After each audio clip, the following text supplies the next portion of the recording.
Hello বন্ধুরা, দেখো আজকে আবার একটা রান্না নিয়ে এসেছি। দেখতে পাচ্ছি এটা হলো কচুরলতি। তো কচুরলতি তো অনেকেরই প্রিয় খাবার, এটা চিংড়ি মাছের সাথেও খুব ভালো লাগে। তবে আজকে আমি অন্যরকম করে করছি। তো দেখো, লতিটাকে একটু লবণ দিয়ে ভাপ দিয়ে নিলাম।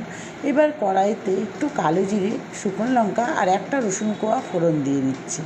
আমি না আজকে সর্ষে আর পোস্ত দিয়ে আমি লতিটা করব। আমি না সর্ষে পোস্ত দিয়ে করিনি, আজকে ফার্স্ট করেছি।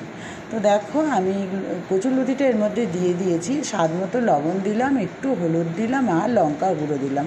কারণ লঙ্কার গুঁড়ো একটু দিলাম কেন, একটু ঝাল ঝাল হলে ভালো লাগবে। আর কচুরলতিগুলোকে এর সঙ্গে মিশিয়ে ভালো করে নাড়াচাড়া করে নিয়ে একটু ঢাকা দিয়ে দেবো। ঢাকা 2 মিনিট, একদম কম ফ্লেমে 2 মিনিটের মতো ঢাকা দিয়ে রাখার পরে খুলে সর্ষে পোস্ত বাটাটা আমি আজকে শিলেই বেটেছি, তো সেটাকে এর মধ্যে দিয়ে নাড়াচাড়া করে নিচ্ছি। দেখো প্রায় হয়ে এসেছে। তারপরে আমি এর মধ্যে একটু স্বাদ মতো চিনি দিয়ে দেবো। তো আজকে আমি পোস্ত দিয়ে, সর্ষে পোস্ত দিয়ে কচুরলতিটা বানালাম। তোমাদের কেমন লাগলো অবশ্যই কমেন্টে বলো।